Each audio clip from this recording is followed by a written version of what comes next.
रात का समय था।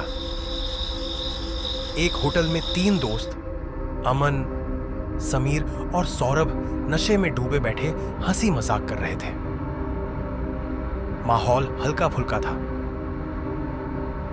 बोतलें खुल रही थीं और बातें बहकती जा रही थीं। बातों बातों में सौरभ अपनी कोई कहानी सुनाने की जिद करने लगा। समीर हंसते हुए उसे छेड़ता है कि शायद उसे ज्यादा चढ़ गई है। तीनों की नोक झोंक बढ़ती जाती है। कभी कोई एक दूसरे की टांग खींचता तो कभी कोई खुद की ही तारीफ करने लगता है। अमन बार बार एक ही बात दोहराता रहता है कि वह एक दिन बड़ा आदमी बनेगा, फिल्म बनाएगा और रिया को बहुत बड़ी हीरोइन बनाएगा। समीर अमन से पूछता है कि आखिर बात क्या है और वह रिया में इतना दिलचस्पी क्यों दिखा रहा है।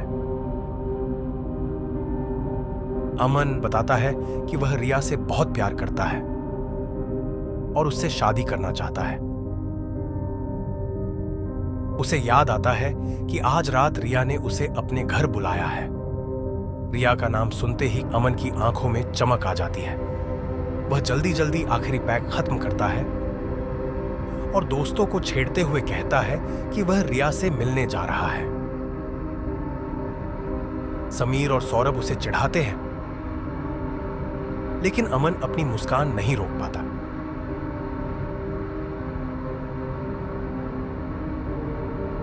तभी समीर रिया का पता मांगता है ताकि कभी जाकर वह रिया से करण की तारीफ कर सके।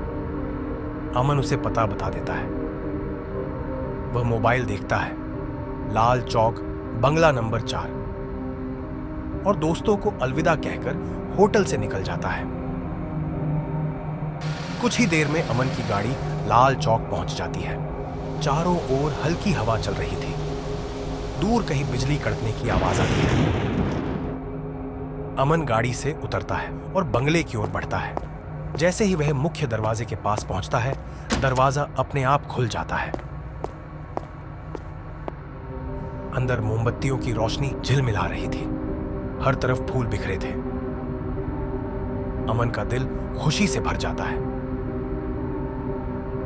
वह मुस्कुराकर रिया को आवाज देता है।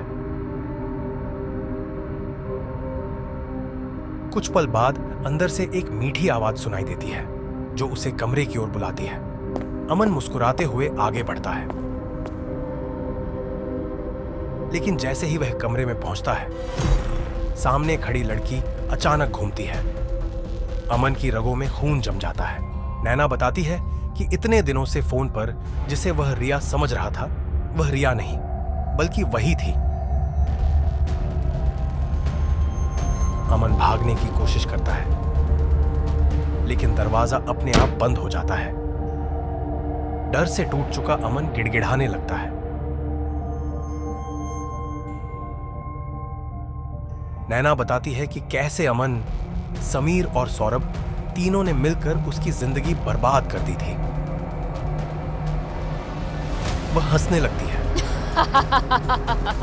और उसे मारने की धमकी देती है। अचानक घर का दरवाजा जोर से खुलता है। नैना अमन को अपने साथ हवा में उठा ले जाती है। अमन की जिंदगी वहीं खत्म हो जाती है।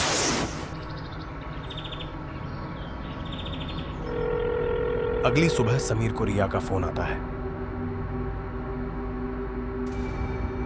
वह घबराई हुई होती है। उसे समझ नहीं आता कि अमन कहां है। वह बताती है कि उसने अमन को रात में बुलाया था, लेकिन वह आया ही नहीं। उसका फोन भी बंद है। समीर हक्का बक्का रह जाता है। वह सौरभ को कॉल करने ही वाला होता है कि तभी सौरभ सामने आ जाता है। वह बताता है कि अमन की लाश जंगल में मिली है और उसकी मौत बेहद खतरनाक तरीके से हुई है। समीर पहले इसे मजाक समझता है, लेकिन सौरभ का चेहरा सब सच कह देता है। दोनों सच जानने के लिए रिया के घर जाने का फैसला करते हैं। और सीधे अमन के बताए पते लाल चौक बंगला नंबर 4 पर पहुंच जाते हैं। घर के बाहर सूखी पत्तियां बिखरी होती हैं, हवा तेज हो जाती है और दरवाजा अपने आप खुल जाता है।